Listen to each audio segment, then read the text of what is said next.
नमस्कार, मैं मोहम्मद कैफ खान इस समय पहुंच चुका हूं लखनऊ से 5 घंटे का सफर तय करने के बाद में कानपुर देहात में, जहां पर आज एक बहुत ही दुखद घटना हुई है। यहां पे सरकार की तरफ से, प्रशासन की तरफ से सरकारी जमीन का कब्जा हटाने के नाम पर एक मां और बेटी की दर्दनाक आग में झुलसकर मौत हो गई है। जी हाँ, मैं लखनऊ से चल के यहाँ पे घटना स्थल पे आया हूँ, आपको सच्चाई बताने के लिए, आपको दिखाने के लिए कि पूरा मामला क्या था। क्योंकि जितनी भी यहाँ पे मीडिया है, यहाँ तक कि बड़े बड़े अखबार और बड़े बड़े चैनल अभी तक ये बताने की कोशिश कर रहे थे, लगातार ये बता रहे थे कि यहाँ पे जब अतिक्रमण हटाया गया, अतिक्रमण हटाने के दौरान जो आग लगाई गई है वो गांव वालों की तरफ से आग लगाई गई है। लेकिन जब पीड़ित के तरफ से, यहाँ पे पीड़ित के बेटे की तरफ से यहाँ पे जब वीडियो वायरल होता है, वीडियो सामने आता है, तो पीड़ित आरोप लगाता है कि एसडीएम के कहने पे यहाँ पे ये आग लगाई गई थी, जिसके बाद में आग लगने से मेरी माँ और मेरी बहन को अपनी जान गंवानी पड़ी। मैं घटना स्थल पे मौजूद हूँ, देख सकते हैं कि आप इसी जगह पे, ये वही जगह है जहाँ पर एक माँ ने, एक बेटी ने एक बड़ी लापरवाही के चलते अपनी जान गंवाई है। मैं चाहूंगा कि अपने कैमरामैन से वो दिखाएं।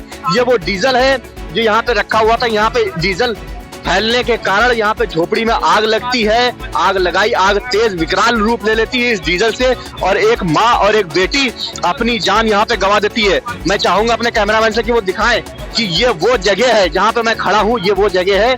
ये हड्डियां, ये आप देख सकते हैं, ये उस माँ की हड्डियां हैं, उस बहन की हड्डियां हैं जो आज शासन की और प्रशासन की लापरवाही के चलते अपनी जान गंवा बैठी।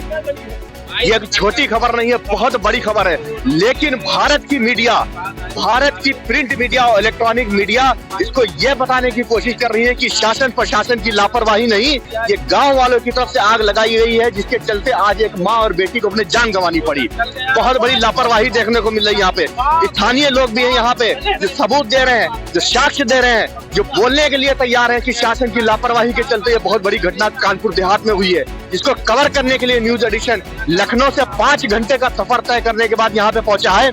मैं उसी जगह पे इस टाइम खड़ा हूँ जहाँ पे अतिक्रमण के नाम पे, सरकारी जमीन को खाली कराने के नाम पे एक माँ को, एक बेटी को, एक परिवार को आज अपनों से बिछड़ना पड़ा है। जी हाँ, बहुत बड़ी खबर। मैं आपको यहाँ पे और भी लोगों से बातचीत करूंगा और जानने की कोशिश करूंगा कि आखिर मामला क्या था, किस तरीके की घटना यहाँ पे है। वहाँ पे कुछ लोग हैं, उनसे मैं बात करूंगा। सर, 1 मिनट, ये जो मामला आज हुआ है यहाँ पे, जिस तरीके से बताया जा रहा है कि कुछ लोग कह रहे हैं कि गांव की वालों की तरफ से यहाँ पे अतिक्रमण जब हो रहा था तो आग लगा दी गई, और ये उस आग ने विकराल रूप ले लिया, डीजल यहाँ पे फैल गया। विकराल रूप लेने की वजह से एक माँ और बेटी को अपनी जान गंवानी पड़ी। आप यहीं के रहने वाले हैं, क्या मामला था, क्या जानकारी इसके बारे में कुछ हमारे चैनल को अगर आप बताएं। ये इसमें सभी लोगों का हाथ है, इसमें सब लोगों का हाथ है। जो हुआ ये अच्छा नहीं हुआ, बहुत गलत हुआ है। इसको अगर देखा जाए तो बहुत ज्यादा से ज्यादा बहुत गलत हुआ है, ये अन्याय हुआ है। इसमें अन्याय किसकी तरफ से हुआ है? अन्याय ये कर्मचारियों की वजह से हुआ, सरकारी कर्मचारी हैं जो, इन लोगों की वजह से बहुत गलत हुआ है। ये कोई अच्छा नहीं हुआ, ये बहुत बड़ी घटना है। इतनी घटना हुई, ये कोई छोटी घटना नहीं, सबसे बड़ी घटना है अगर देखा जाए।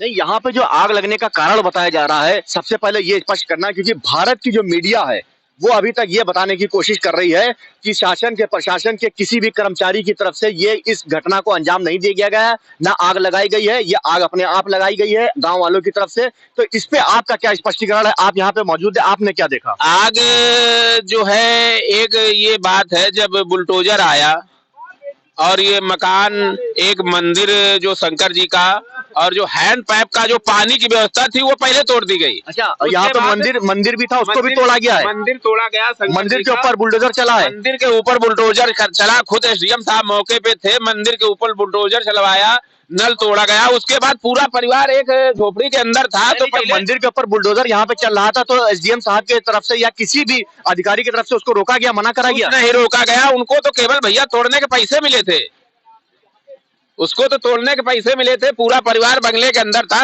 प्रशासन को ये चाहिए था कि इतना बड़ा कोई भू माफिया या मुख्तार अंसारी या अब्बास अंसारी नहीं है, उसको जिंदा जला दिया जाए। ये तो गरीब परिवार था जो अपनी रोजी रोटी, गैस सिलेंडर लेके, गाय बकरियां लेके एक बंगले में रह रहा था। उसका पक्का मकान 1 महीने पहले गिरा दिया गया और वो झोपड़ी डाल के रह रहा था। उसके बाद भी मतलब प्रशासन ने ये नहीं सोचा कि घर के अंदर कौन है। अब आग कैसे लगी, ये तो प्रशासन खुद मौके पे था, वो बताए आग कैसे लगी। जब एक माँ बेटी उसका पिता जिंदा जल के खाक हो गए अंदर, जब जिस तो टाइम कौन आग दवाई लगी देगा? जिस टाइम आग लगी थी, क्या आग को बुझाने की भी कोशिश करी गई थी? कोई कोशिश नहीं की गई साहब। सब गाड़ियां प्रशासन की यहीं खड़ी थी, गाड़ी छोड़ छोड़ खेतों से पैदल भाग गए। कोई आग की बुझाने की कोशिश नहीं की गई, ना आग बुझाने का कोई दमकल कर्मी कोई भी था। सबसे बड़ी बात ये थी कि आग जब लगी उसके बाद प्रशासन ने इस पे जीसीबी चलवाई, ये बाकायदे वीडियो में, और ये सब है कि आग लगने के बाद एक झोपड़ी में बुलडोजर चलवाया टाइम गया। आग लगी थी, महिला उसकी बेटी अंदर थी, उसके बाद में भी प्रशासन की तरफ से यहाँ पे बुलडोजर चलवा दिया गया। उसके बाद भी बुलडोजर चलवा प्रशासन दिया। की तरफ से किसी भी विभाग के आदमी की तरफ से आग को बुझाने की कोशिश नहीं करी गई, बल्कि बुलडोजर उल्टा चलवा दिया गया। कोई साहब कोशिश नहीं की। ये वीडियो में ये सच्चाई है कि घर के बंगले के अंदर माँ बाप बेटी थी, उसके बाद भी इस पे बुलडोजर चलवाया गया, ये सत्य है। और बुलडोजर की वीडियो है, ये फोटो है उसके। अगर चाहते तो प्रशासन या एसडीएम साहब खुद थे, जान बच सकती थी, इतनी बड़ी घटना ना होती। 2 लोगों की इसमें मौत हो चुकी है, उनके पिताजी भी थे यहाँ पे, चाचा भी थे, बताया जा रहा है कि वो भी घायल हुए हैं। क्या कुछ पता चल पाया, उनकी स्थिति अभी क्या है? स्थिति ये है, पिताजी का तो पता लग रहा है गंभीर रूप से घायल थे। 1-1:30 बजे रात तक मैं यहाँ रहा और तब तक उनको कोई सरकारी स्वास्थ्य सुविधा नहीं मिली। लमसम 20% चेहरे से एक आंख उनकी जल चुकी थी, जो अपने पत्नी को और बेटी को बचाने में भरसक प्रयास किया, पर बेचारे बचा नहीं पाए। उनका बेटा भी झुलस गया, उसके भी चोटें बहुत आई हैं। जो चोटें वो बता रहा है कि हमको प्रशासन ने इन्हें धक्का दिया या मारा, पर पिता की हालत बहुत गंभीर है, अभी उसके बारे में कुछ कहा नहीं जा सकता। बिल्कुल, जैसा कि आपने यहाँ पे सुना कि पिता की हालत भी गंभीर बनी हुई है। स्थिति आप देख सकते हैं कि जानवर यहाँ पे जो है मवेशी वो बंधे हुए हैं। यहीं पे माँ और बेटी जो थी वो सोया करती थी। ये किचन है, उनका छोटा सा किचन है, रहते थे। गरीब परिवार था, आप देख सकते हैं कि किस तरीके की गरीबी थी यहाँ पे, किस तरीके से वो अपना जीवन यापन कर रहे थे। इस चूल्हे पे यहाँ पे खुले मैदान में एक झोपड़ी डाल के खेतों के बीच में अपना जीवन बसर कर रहे थे। 2 वक्त की रोटी कमाते थे, मेहनत करते थे, जिसको आज प्रशासन की तरफ से उनका झोपड़ी जो उनका रहने की जगह थी उसको तो उजाड़ ही दिया गया। लेकिन उस बेटे की क्या, जिसकी माँ इस दुनिया से चली गई, उस बेटे का दर्द कौन समझेगा? इसकी बहन इस दुनिया से चली गई। उस बेटे का दर्द कौन समझेगा जो अपने हाथ से वीडियो बना रहा था? उसकी माँ उसकी आंखों के सामने जल रही थी, लेकिन वो कुछ नहीं कर सकता था, वो मजबूर था, वो लाचार था, क्योंकि प्रशासन का, विभाग का आदमी यहाँ पे तांता लगा हुआ था। उसको एक उम्मीद थी कि यहाँ पे प्रशासन की तरफ से अतिक्रमण हो रहा है, अगर घर हमारा उजाड़ा जा रहा है। लेकिन इतने निर्दयी ये लोग नहीं हो सकते हैं कि जब मेरी माँ जलेगी, आग लग रही है, वो उसको नहीं बचाएंगे। उसको वो उम्मीद थी कि कोई ना कोई आगे बढ़ेगा और उनको बचाएगा। लेकिन यहाँ पे विभाग का कोई भी आदमी, स्थानीय लोगों का कहना है कि नहीं आगे बढ़ा, बुलडोजर उल्टा चला दिया गया। जब झोपड़ी में आग लगी और वो अपने झोपड़ी को बचाने के लिए माँ बाप जब प्रयास कर रहे थे, गुहार लगा रहे थे, उस टाइम भी, जिस टाइम अतिक्रमण चल रहा था, उस टाइम भी वो लोग गुहार लगा रहे थे, कोशिश कर रहे थे कि हमारा आशियाना, जिसमें हम रात में लेटते हैं, सोते हैं, हमारा सर छुपाने के लिए जो हमारा एक आशियाना था छोटा सा, जहाँ पे हम मेहनत करते हैं, 2 वक्त की रोटी कमा के सुकून से सोते हैं आके, हो सकता है उसको हम बचा लें। कोशिश कर रहे थे माँ बेटी, लेकिन उनकी कोशिश तो नाकाम रही और उसको, उन लोगों को इस दुनिया से रुखसत होना पड़ा।